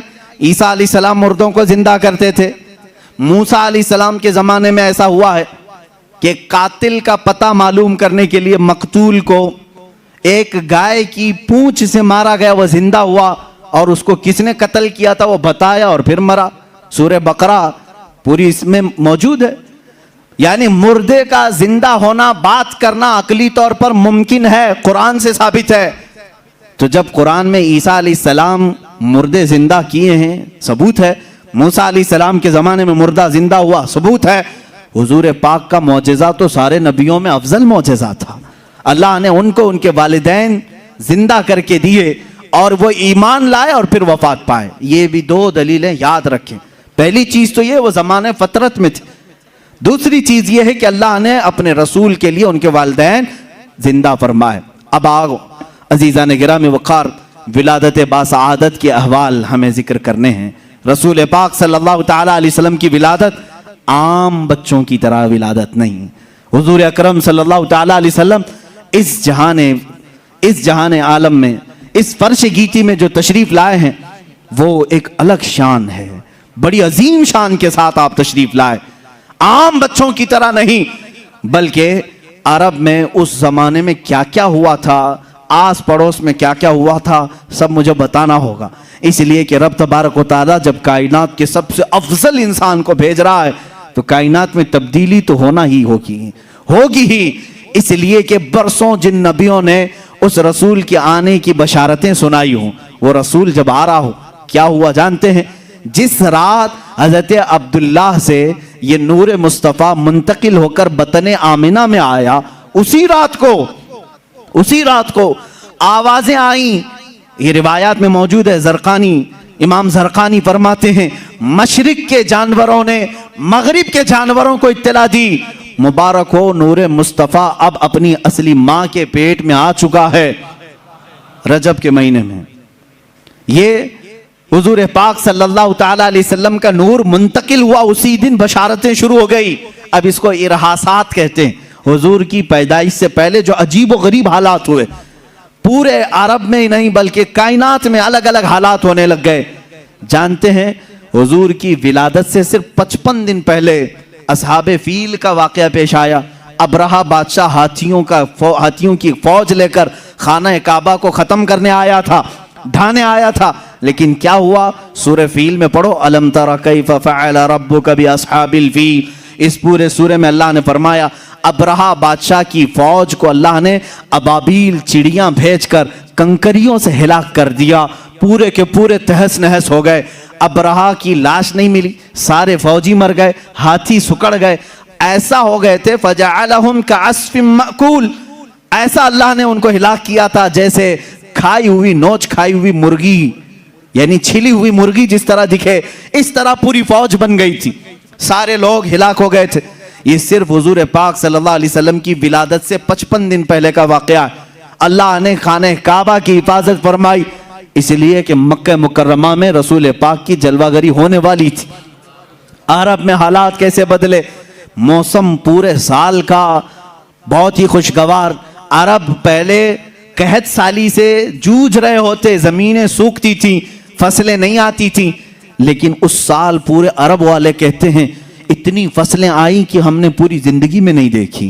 मौसम में बहार, बारिशें, खुशगवार हवाएं, और पूरे साल में जो सबसे हसीन महीना आता है उसको कहते हैं रबीउल अव्वल, सबसे हसीन महीना।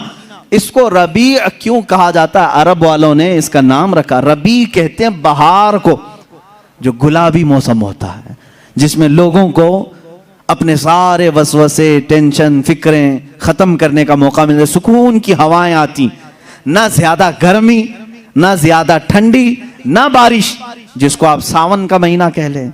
तो अरब में जो पहली बहार आती थी उसको रबीउल अव्वल कहा जाता है, सबसे पुरबहार मौसम। उसी मौसम में मेरे आका दुनिया में तशरीफ लाए। रबीउल अव्वल अरब वालों के लिए मशहूर था कि इसमें बहार का मौसम होता है। अब सुनिए पूरे हालात कैसे तब्दील थे। बड़े बड़े वाकयात हुए मेरे आका के आने से पहले।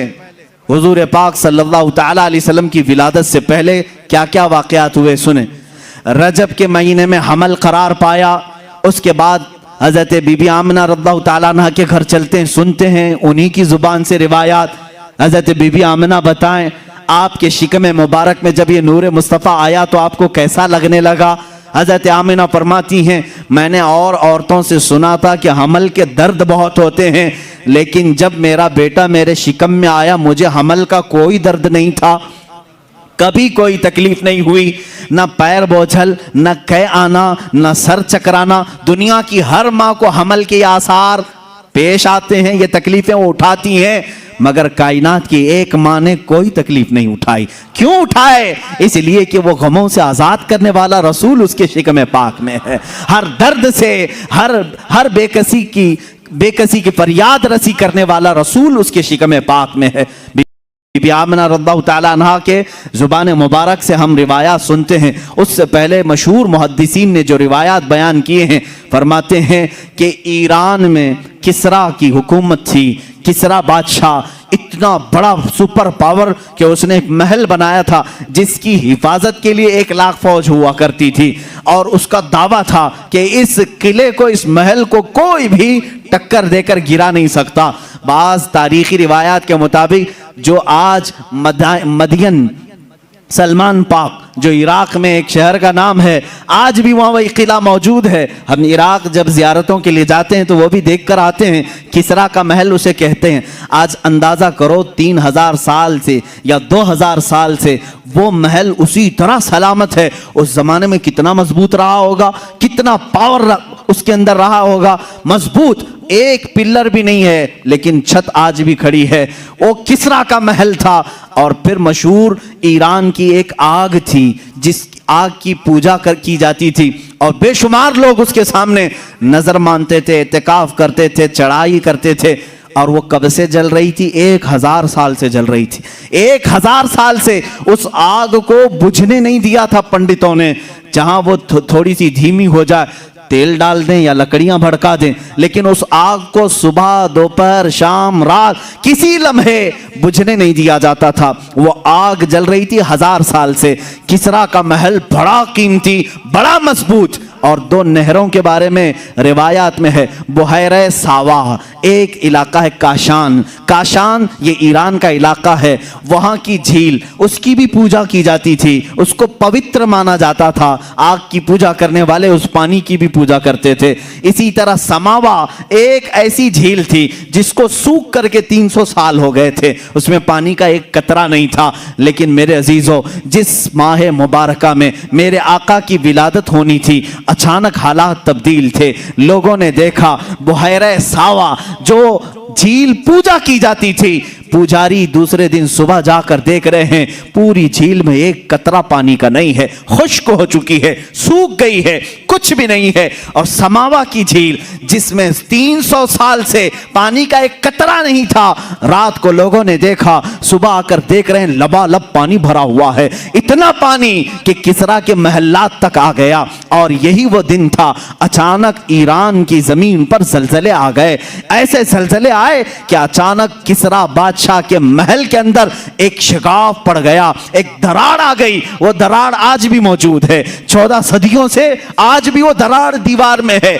इतनी बड़ी दरार आई कि एक आदमी उसके अंदर से पास हो सकता है, गुजर सकता है, जिसका दावा था इसे कोई गिरा नहीं सकता। अचानक शिगाफ पड़ गया, दीवार में सुराख पड़ गया, और जो कंगोरे लटकाए जाते थे वो सोने के कंगोरे होते महल के अंदर, वो सारे के सारे जमीन पर नीचे गिर चुके थे, सब नीचे आ गए थे। और जितने बुत थे खाने काबा के अंदर और दीगर जगहों पर दूसरे दिन देखा गया, सब के सब औंधे मुंह गिरे हुए थे, सब नीचे फर्श पर गिरे हुए थे। ये अलग अलग हालात, आसमान में अलग सी एक बदली छाई हुई थी जिसमें ठंडी आवाजें आ रही थी। और अलग अलग अरब वालों ने उस जमाने में उस साल क्या क्या सुना। अरब वाले कहते हैं हमने जंगल का सफर किया, जानवरों को फसी अरबी में बोलते हुए सुना है, एक दूसरे को जानवर मरहबा मरहबा कह रहे हैं। हम ताज्जुब करते थे आखिर जानवरों को बोली कैसे आई है। ये अलग अलग वाकयात जो पेश आए। अब सुनो, किसरा का बादशाह जलजले की वजह से डर गया, सहम गया, बड़े बड़े काहिनों को बुलाया, ये क्या हो रहा है, पूरी कायनात में ये कैसी तब्दीली है। ईरान का बादशाह डरा हुआ है, कैसर रोम, मुल्क रोम का बादशाह ख्वाब में देख रहा है अरब के लोग ईरान के और कैसर रोम के ऊंटों को भगा कर ले जा रहे हैं। अरब के वहशी लोग, बद्दू लोग जो कुछ ज्यादा नहीं जानते, ईरान पर कैसे काबिज हो रहे हैं, रोम पर कैसे काबिज हो रहे हैं। भयानक ख्वाब था। काहिनों को बुलाया गया और ताबीर पूछी गई, ये क्या हो रहा है। जलजले आए, दीवार फट गई, आग जो 1000 साल से कभी नहीं बुझी थी आज अचानक गुल हो गई है। बहरे सावा सूख गया, झील सूख गई, समावा में लबालब पानी आया। ये अनहोनियां हमें नहीं समझ में आ रही। सारे काहिन बैठे, जितने उस जमाने के ज्योतिष रहे होंगे, नुजूमी रहे होंगे, सबों ने कैलकुलेशन किया और बादशाहों से कहा, ऐ बादशाह सलामत, हमने अपने हिसाब से देखा है और हमारी ताबीर जो निशाना बताती है वो वही है जिसको हम शेर में कहते हैं, आई नई हुकूमत, आई नई हुकूमत, सिक्का नया चलेगा। ताबीर एक ही लग रही है, बादशाह सलामत, तुम्हारे ख्वाब की भी ताबीर यही है। कंगोरे गिरे हैं, दीवार फटी है, झील सूखी है, आग बुझी है, सबकी ताबीर हमारे इल्म के मुताबिक तो यही लग रही है। अरब में आई नई हुकूमत, सिक्का नया चलेगा, आलम में रंग बदला, सुबह शबे विलादत। ये तो मैं शेर की जुबान में कह रहा हूं। उन नजूमियों ने कहा था बादशाह से, जरूर कायनात में कोई बच्चा पैदा हुआ है जिस बच्चे ने सारी सल्तनतों को हिलाना है। और बादशाहों को उसी दिन नजूमियों ने कहा था, आप खैर मनाओ, आप खैर मनाओ, तुम्हारी सल्तनतें जो 12 पुश्तों से चली हैं, ये 12 कंगोरे गिर गए। ये निशानी है कि अब तुम्हारी हुकूमतें लास्ट एंडिंग पर आ चुकी हैं, इख्तिताम पर आई हैं। बादशाह ने पूछा, क्या ये सुपर पावर खत्म हो जाएगा? जैसे अगर आज जाकर कोई अमेरिका से कहे कि तुम्हें एक छोटा मुल्क खत्म कर देगा, यहाँ बैठे हुए चंद मजमे आपको हिला देंगे, वो हंसेगा, बोलेगा उनकी क्या ताकत है, हमारा इतना बड़ा निजाम है, क्या क्या हमने नहीं फैलाया है। किसरा ने भी यही कहा था, रोम के कैसर ने भी यही कहा था। हाँ, एक बच्चा पैदा हुआ, कहां पैदा हुआ? अरब में पैदा हुआ, बद्दुओं के यहाँ, जो अरबी लोग हैं, देहाती लोग हैं, और हम पावरफुल, उस जमाने के पॉश लोग, सबसे ज्यादा उनके पास माल, सबसे ज्यादा फौज, असलहे उनके पास। उन्होंने नजूमियों को कत्ल कर दिया, मार दिया। तुम लोग झूठी ताबीर बोलते हो। बादशाह की आदत यही है, उसकी तबीयत के मुताबिक तारीफ करो तो खुश होगा। उससे सिर्फ ये पूछो बादशाह से, आप आम कैसे खाते हैं, तो तारीफ करो, खुश होगा। हर बादशाह की आदत है। इंटरव्यू लो तो ये मत पूछो नोटबंदी क्यों किया था, मत पूछो, ये सब नहीं पूछना। जॉब कहां गई, वो मार डालेगा, तुम ताबीर ज्योतिष भी सही नहीं हो, तुम ज्योतिष भी सही नहीं हो। हाँ, ज्योतिष ये कहे सारे भाग खुले हुए हैं आपके, सारा सीना चौड़ा हो गया है, देखिए उनको नवाजा जाएगा। किसरा और कैसर ने, ईरान की हुकूमत और रोम की हुकूमत ने भी बेचारे नजूमियों को मार डाला। उन्होंने क्या कहा था, एक बच्चा पैदा हुआ है, तुम्हारी सल्तनतें हिला देगा, तुम्हारी सल्तनतें हिला देगा। हक को एक्सेप्ट करो, बात तुम्हें आज या कल माननी होगी, जो अल्लाह के फैसले हैं वो नाफिज होके रहेंगे। और रसूल के मुतालिक मेरे मौला ने फरमाया, हुवल्लज़ी अरसल रसूलहू बिल हुदा व दीनिल हक लियुज़हिरहु अला दीनि कुल्ली। अल्लाह फरमाता है हमने वो रसूल भेजा है, रसूल को हिदायत के साथ भेजा है, यूं ही नहीं भेजा कि तुम नारे लगाते रहो। अल्लाह फरमा लियुज़हिरहु अला दीनि कुल्ली, अल्लाह फरमा रहा है सारी कायनात पर मेरे रसूल के दीन को गालिब करने के लिए भेजाओ। वो रसूल का दीन गालिब आएगा आज या कल, क्योंकि अल्लाह का फरमान झूठा नहीं। फ्रांस में भी इस्लाम आएगा, अमेरिका में भी इस्लाम आएगा, यूरोप में भी इस्लाम आएगा।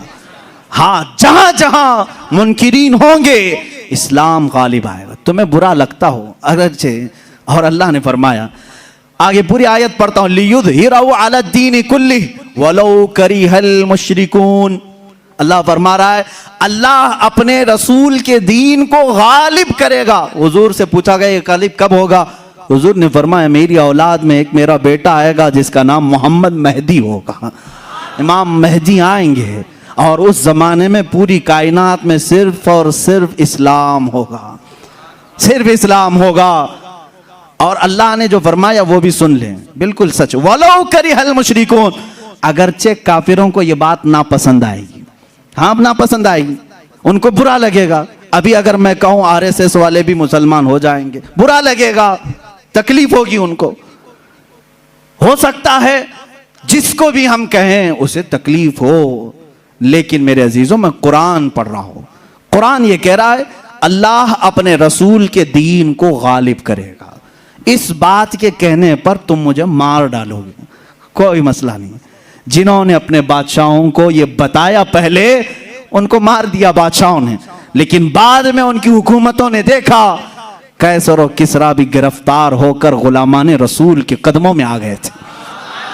और जानते हो इस शान से कि अल्लाह के नबी सल्लल्लाहु ताला अलैहि वसल्लम की वफात के सिर्फ 2.5 साल बाद, 5 साल बाद समझ, वो जलाल आवर खलीफतुल मुस्लिमीन उमर इब्न खत्ताब रदी अल्लाह ताला अन्हु जब मसनद खिलाफत पर जलवाबार हुए, अपनी फौज को किसरा के पास भी भेजा, रोम भी कैसर के पास भी भेजा, और दोनों जगह भी फतेह हुई।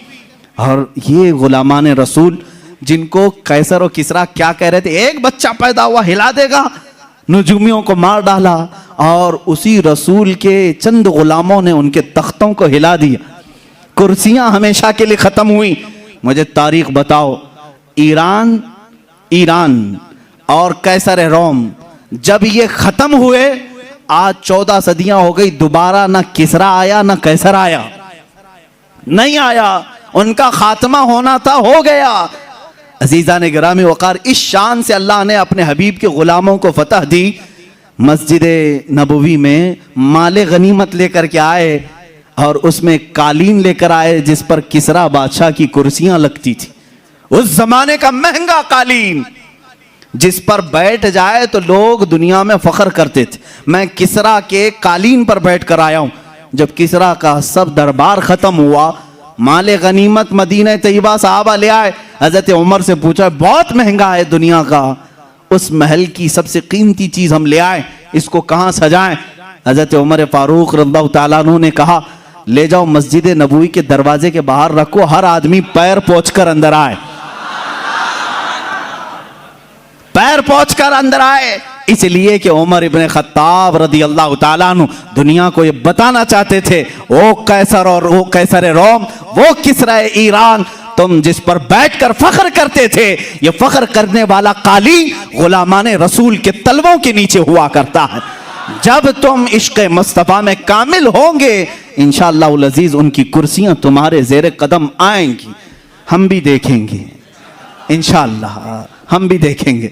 अभी बहुत कुछ गुनगुनाया गया था जिससे लोगों को तकलीफ भी हुई, लेकिन मैं फिर भी कहूँगा हम भी देखेंगे इंशाअल्लाहुल अज़ीज़। रब ने अगर हमारी किस्मत में लिखा है तो हम भी देखेंगे, और इमाम मेहदी का ज़हूर होगा इंशाअल्लाहुल अज़ीज़, हम भी देखेंगे इंशाअल्लाह। इस्लाम गालिब आएगा, वलो करिहल काफिरून वलो करिहल मुशरिकून। अगरचे काफिर ना पसंद करें, अगरचे मुशरिक ना पसंद करें। अब मेरे आका सल्लल्लाहु ताला अलैहि वसल्लम की विलादत के साल ये बड़े बड़े वाक़यात पेश आए। क्या क्या हुआ है?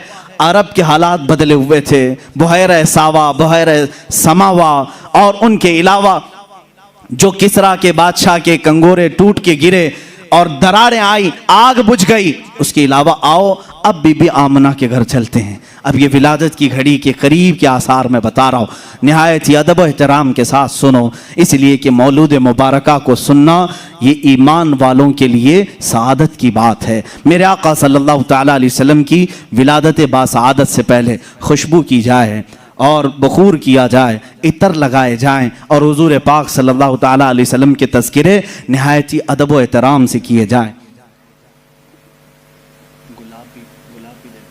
रसूल करीम सल्लल्लाहु ताला अलैहि वसल्लम की विलादत बासआदत से पहले सैयदा बीबी आमना रज़ियल्लाहु ताला अन्हा फरमाती हैं, अब सुने, हज़रत बीबी आमना रज़ियल्लाहु ताला अन्हा फरमाती हैं, जैसे ही मेरे बतन पाक में मेरे बेटे का हमल करार पाया, मुझे कोई तकलीफ नहीं थी, कोई आलाइश, कोई इस तरह की नापाकी हमने नहीं देखी। हज़रत बीबी आमना रज़ियल्लाहु ताला अन्हा फरमाती हैं, रजब का महीना गुजरा, शाबान का महीना आया, रात को मैंने एक मरतबा देखा हज़रत मूसा अलैहिस्सलाम तशरीफ़ लाए हैं। मूसा अलैहिस्सलाम हज़रत बीबी आमना से कहते हैं, आमना मुबारक हो, तूने कायनात के पूरे आका को अपने बतन पाक में जगह दी है, तुझे सआदत वाला एक लड़का मिलेगा। उसके बाद हज़रत बीबी आमना फरमाती हैं, रमज़ान का महीना आया, रमज़ान का महीना जैसे ही आया, हज़रत बीबी आमना ने आवाज़ें सुनी, कहा गया आमना को हर आलाइश से पाक कर दो, उसके अंदर मौजूद बच्चे को हर तरह के वसवसों से पाक कर दो। अब जब रमज़ान का महीना गुजरा, शव्वाल का महीना आया, हज़रत बीबी आमना कहती हैं, शव्वाल के महीने में मैंने देखा हज़रत इब्राहीम अलैहिस्सलाम तशरीफ़ लाए हैं और एक झंडा उठाए हुए हैं, और वअअलमहा बिरुतबती सय्यदिना मुहम्मदिन सल्लल्लाहु अलैहि वसल्लम, रसूल करीम सल्लल्लाहु अलैहि वसल्लम के बुलंदो बाला मर्तबे का कसीदा पढ़ा और बीबी आमिना को कहा मुबारक हो, मुबारक हो। ये शव्वाल का महीना गया, जिलकादा का महीना आया। हज़रत बीबी आमिना फरमाती हैं, हर माह में मैं किसी नबी की ज़ियारत करती और वह मुझे मुबारकबादी देते और मरहबा मरहबा कहते। जिलकादा गुजरा, जिलहज्जा आया, जिलहिज्जा गुजरा, मुहर्रम का महीना आया। इस हमल पाक को सफ़र के महीने में 8वां महीना लग चुका था। सफ़र का महीना ये बड़ा मुबारक महीना था। बीबी आमना कहती हैं, मेरे बतन पाक के 8 महीने के हमल में कभी मुझे बोझ नहीं महसूस हुआ, कभी तकलीफ नहीं हुई, कभी ऐसा उठाया नहीं। बीबी आमना फरमाती हैं, सफ़र के महीने में जो चीज़ें मैंने देखी वो बहुत अजीब व गरीब थी। यहाँ तक कि मैं रात के वक्त अगर घर के ऊपर नज़र करती तो बदलियाँ मुझे नज़र आती और उसमें बात करने की आवाज़ें सुनाई देती। एक दूसरे को कोई मुबारकबादी देता था, मुझे मालूम नहीं था वो कौन सी मखलूक है जो बात करती है। पूरे सफ़र के महीने में हज़रत बीबी आमना फरमाती हैं, अजीब व गरीब बातें मैं आसमान पर होते हुए सुनती थी। कुर्बान जाओ मेरे अजीज़ों, जिस माँ के पेट में हमारा आका जलवाबार है, उस माँ की आंखें क्या क्या देख रही हैं। हज़रत इब्राहीम को देख रही हैं, इस्माइल अलैहिस्सलाम को, मूसा अलैहिस्सलाम को, और कायनात में होने वाले अजीब व गरीब लम्हात को देख रही हैं। अब सुनो, रबीउल अव्वल शरीफ का चांद जगमगाया, हिलाले रबीउल अव्वल आया। बीबी आमना फरमाती हैं, अचानक मुझे हुराने जन्नत के तराने सुनाई देने लगे। वो गुनगुनाती थी, वो गुनगुनाती थी, रात भर मुझे मीठे मीठे तराने सुनाई देते। बीबी आमना फरमाती हैं, रबीउल अव्वल की पहली गुजरी, दूसरी गुजरी, तीसरी गुजरी, ये दिन गुजरते गए, नबियों की बशारतें आई, यहाँ तक कि रबीउल अव्वल की 10वीं तक मैंने देखा जिब्राईल अमीन तशरीफ लाए हैं और उन्होंने देखा, सारे मलाइका से कहा सफ़ें बांध लो, अल्लाह का हबीब आने वाला है। अल्लाह अल्लाह। बीबी आमना फरमाती हैं, मैं ये 2 रोज़ कबल से देख रही थी, हुराने जन्नत के तराने, यहाँ तक कि 11वीं शब आई, 11वीं रबीउल अव्वल आई, उस दिन भी मैंने अजीब व गरीब बातें सुनी, अजीब व गरीब रोशनियां देखी। 12वीं शब आई, कहती है बीबी आमना रज़ियल्लाहु ताला अन्हा, मेरी पेशानी से अचानक एक नूर चमका, मेरे घर की दीवारों पर रोशनी हुई, यहाँ तक कि सैयदा कायनात आमिना सलामुल्लाह अलैहा कहती हैं, मैं मक्का में सोई हुई थी लेकिन बसरा के महल्लात को वहीं से देख रही थी, शाम के महल्लात को, मुल्के शाम के महल्लात को मैं उस नूर की रोशनी में देख रही थी। कुर्बान जाओ ऐ सुन्नियो, जिसके बतने पाक में हमारा आका है, वो मक्का से बसरा तक देख सकती है, मक्का से शाम तक देख सकती है, तो वो रसूल क्या नहीं देख सकता? और कोई गैब क्या तुमसे नेहा हो भला, जब ना खुदा ही छुपा तुम पे करोड़ों दुरूद। बीबी आमना फरमाती हैं, 12वीं शब आई, मैंने देखा मेरी पेशानी से एक नूर जगमगाया, उससे बसरा के महल्लात रोशन हुए, मैंने शाम के महल्लात को देखा। अब यहाँ से मक्का से बसरा काफ़ी 100 किलोमीटर है, शाम 1000 किलोमीटर से ज़्यादा है, इतनी दूर तक बीबी आमना देखती रही। रात के पहर गुजरते रहे, रात के लम्हात गुजरते रहे, वही रात है जिसमें हम और आप बैठे हुए हैं। ये 12वीं शब थी। बीबी आमना की कैसी शब रही होगी, अंदाजा तो करो। हज़रत आमना फरमाती हैं, मैंने आंख उठाकर देखा तो मुझे फरिश्तों की सफ़ें नजर आई। जिब्राइल कह रहे हैं, ए मलाइका सफ़ें बांध लो, अल्लाह का नबी आ रहा है। सफ़ें तरतीब दी जा रही हैं, सबके हाथों में मशाले हैं। और अचानक बीबी आमना फरमाती हैं, 12वीं शब की आधी रात गुजरी होगी, हज़रत जिब्राइल उतरते हुए दिखाई दिए। हज़रत जिब्राइल आए, एक मशरिक में झंडा गाड़ा, एक मगरिब में झंडा गाड़ा, तीसरा काबे की छत पर झंडा गाड़ा, काबे की छत पे झंडा गाड़ा, रूहुल अमीन गाड़ा, काबे की छत पे झंडा, ता अर्श उड़ा फरेरा, सुबह शबे विलादत। ये जिब्राइल अमीन ने बशारत दी, मोमिनो सुन्नियो झंडे लहराओ, इसलिए कि जिब्राइल अमीन की सुन्नत है। जिब्राइल अमीन ने 3 झंडे गाड़े, बामे काबा पर भी, मशरिक में भी, मगरिब में भी। मशरिक और मगरिब में क्यों गाड़ा? इसलिए कि बताने के लिए, कायनात के इस आलम के आका की खुशियां मनाना मक्का वालों की ही सिर्फ खुशकिस्मती नहीं, सिर्फ मदीने वालों के हिस्से में नहीं, मशरिक और मगरिब में बसने वाले सारी मखलूकात इन 2 झंडों के बीच में रसूल की आमद की खुशियां मनाएगी। जिब्राइल अमीन खुशियां मना रहे हैं। बीबी आमना फरमाती हैं, रात के आखिरी पहर थे, अचानक सुबह सादिक का वक्त तुलू हो रहा था। वही साअत, वही घड़ी जिसको इमाम आले सुन्नत ने कहा, जिस सुहानी घड़ी चमका तैबा का चाँद, उस दिल अफरोज साअत पे लाखों सलाम।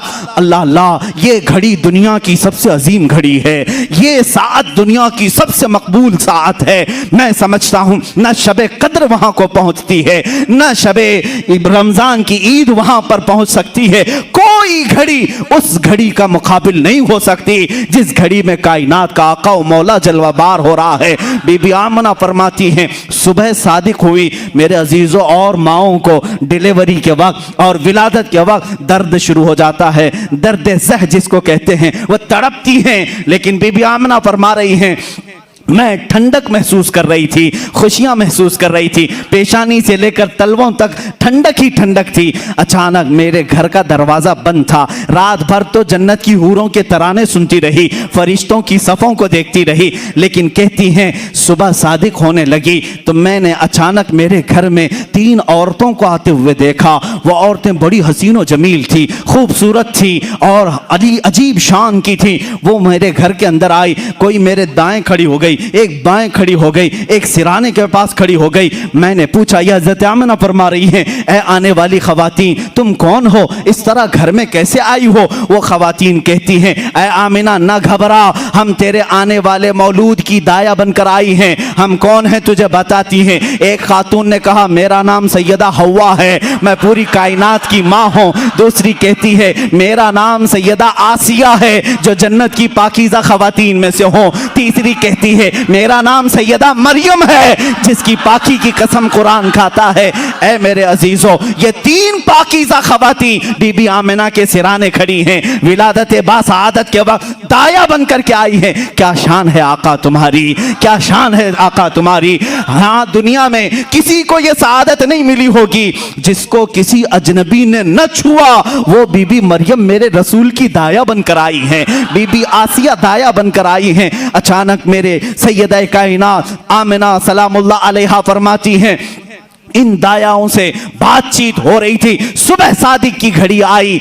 अल्लाह अल्लाह, वो नूर खुदा, वो रहमत आलम, वो रसूल पाक जिसको कायनात के आका व मौला होने का शरफ अल्लाह ने अता किया, वो इस दारे व इस दुनिया गीती में जलवाबार हुआ। मेरी आंखें थोड़ी देर के लिए बंद हुई, जब मैंने आंखें खोली हसीन गुलाब से ज्यादा चमकता हुआ चेहरा, वो नूर वाला तशरीफ ला चुका था, वो कायनात को जगमगाने वाला, वो आलम बाला का रसूल, वो आलम सुफला का रसूल, वो आलम जिन्नात का रसूल, वो आलम मलकूत का रसूल, वो आलम हैवानात का रसूल, वो 18,000 आलमों का रसूल बीबी आमिना के बतन पाक से जलवाबार हुआ। लेकिन किस शान से, अलग ऐसे आम बच्चों की तरह न समझो। बीबी आमिना फरमाती हैं, मैंने नजर उठाकर देखा, चांद से ज्यादा हसीन चेहरा है, ना जिसमें पाक पर पेट की कोई गंदगी या आलाइश लगी हुई, कुछ नहीं, बल्कि वो नहा करके चमकते हुए बूंदों के साथ आया हुआ था।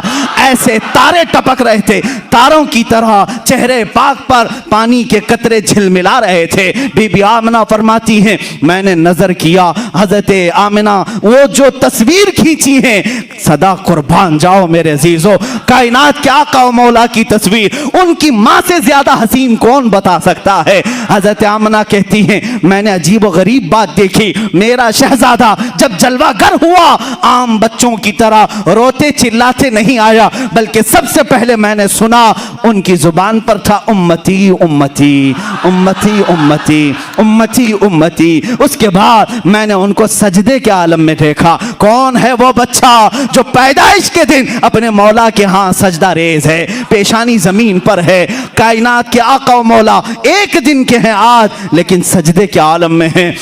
हज़रत आमिना फरमाती हैं, जैसे ही ये 3 दायाओं ने उठाया, अल्लाह अल्लाह, बीबी आमिना फरमाती हैं, खुशी से मैं झूम गई, न दर्द था न तकलीफ थी, लेकिन इस हसीन गुलाब को देखने के बाद रूह में और एक खुशी और फरहत और इंबसात आ गया। उसके बाद कहती हैं, मैंने नजर किया, नाफ कटी हुई थी, जब वो बच्चों की नाफ होती है, काटा जाता है 6 दिन के बाद, आप नाफ बुरीदा थे, और मैंने देखा रसूल पाक सल्लल्लाहु तआला अलैहि वसल्लम खतना शुदा पैदा हुए थे, मखतून थे, और मैंने देखा, बीबी आमिना फरमाती हैं, रसूल पाक के चेहरे को आंखों में सुरमा पहले से लगा हुआ था, मखहूलन मदहूनुन मखतूनुन मलफूफुन।